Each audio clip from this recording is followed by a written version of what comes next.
Jam ñalli bandiraɓe hande ko vendredi en gartortan actualité soit ɓennuɗe soit e yontere nde premier actualité mo kalarmi ko haala mbeɗa fotta ɗo e vidéo tan ceknije seeɗa fulɓe wiyoɓe koye mumen gona ɓaleɓe e haalde haala leƴƴi ɓaleɓe en minen komi fulɓe e ɓeeto ko raneɓe etc. Amadou Hampade Ba wi fulɓe ko raneɓe nder ɓaleɓe etc. ɗum fof wona gonga bandiraɓe ken ɓaleɓe on nani fulɓe ko ɓaleɓe leƴƴi keddiɗi kala ko mbawi wonde kala ko woni quel que soit leur tar koɓe ɓaleɓe on paami e holto ɓerde meɗen kuɓɓo ha ko eɗen miijo goɗɗum ko wona ɗum mais ken ɓaleɓe kamɓe on paami saabi ɗum ko gueɗe ɗi déjà ko adi foof jatiraɓe meɗen wona en mbi fulɓe kam jeyama e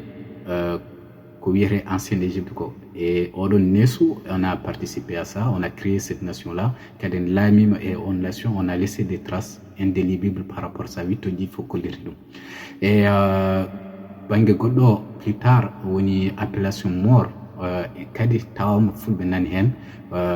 ɓaleɓe wannoɓe colonisé Europe à partir de Afrique du Nord ha Espagne ha France et Italie fof ɗum fof hollirama kadi wittoji kolliri fulɓe kadi en jeyno hen e ɓeɗon e leƴƴi goɗɗi ɗi mbawɗen jillude ha mbawɗen wadde créé notion de moro kadi woni firti e ɗemgal lattan ɓalejo fulɓe jeyno hen ko enen jatira meɗen innir koye mumen ɓaleɓe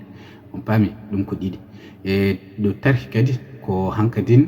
depuis des années en natti jeyde won narratif woni nouvelle narratif ari naati e aduna woni dualité blanc noir e oɗon dualité wona enen mbaɗi ɗum créé wona enen mbaɗi ɗum inventé mais hankadin jeyam e réalité monde mo gonɗen o hankadin e nder oɗon fannu noon waɗi ko kamɓe ɓaraneɓe e enen ɓaleɓe ɓe goƴaka ya won pullo ɓe goƴaka ya won suusu ɓe goƴaka ya won kala ko leñol Afrique naji mbawɗa wonde kamɓe jartan ko gurma e ya won ɓalejo naayo ya won ɓalejo cooyo ya won ɓalejo krum kamɓe e guire mabɓe an ka ɓalejo ran fami ew jimmi ko gartiron hakkillaji moɗon e ɗum ɗon gaccon ɗeɗon gueɗe cewɗe e wonko porɗen toppirade goɗɗum ko wona joɗade ɗo eɗen mbiya wayno fami ew so ɗum ɓenni actualité goɗɗo mo jinnomi garten ko fate guerre Israël et Palestine encore une fois yo won Israël Palestine yo won Ukraine Russie ɗeɗon karele ɗiɗi wona haare meɗen gila ɓooyi ɗeɗo leyɗe en natti hen jogade ne serait-ce que le moindre pouvoir walla implication dans quelque domaine que ce soit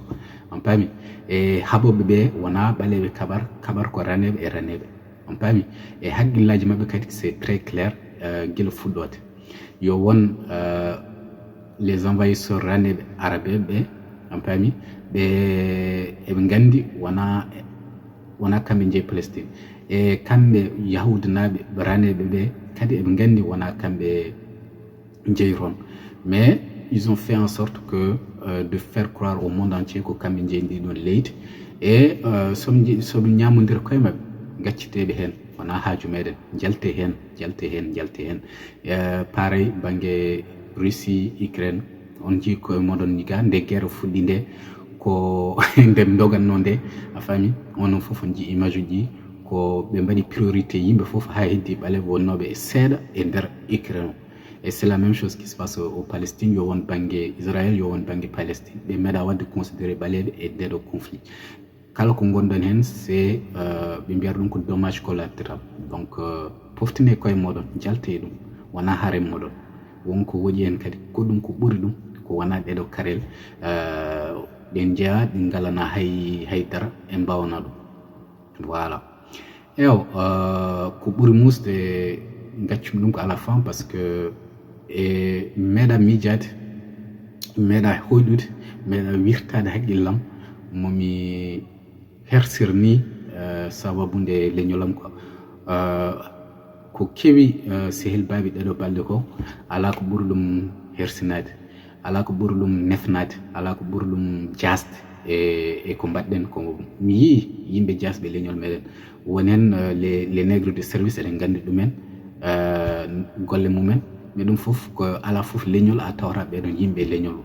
ngol mbawɗa narde en waɗi cagaji e nder renndo meɗen ala fof leñol ngol garta a tawata hen cagaji kono mi meeɗa yiide leñol jooɗo waɗa ko sehil babinaɓe mbaɗi ko jeya ɓiɓɓe fulɓe pina ñalawma goto gubbira pullo hono mumen ƴiƴam mumen bande mumen dasa ɗum hakkude wuro fof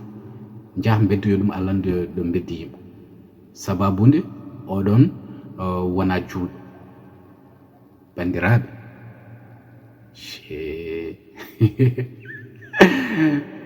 gartire haqqillaji moɗon ko onon tan e haqqillaji mon tokson kon cikkar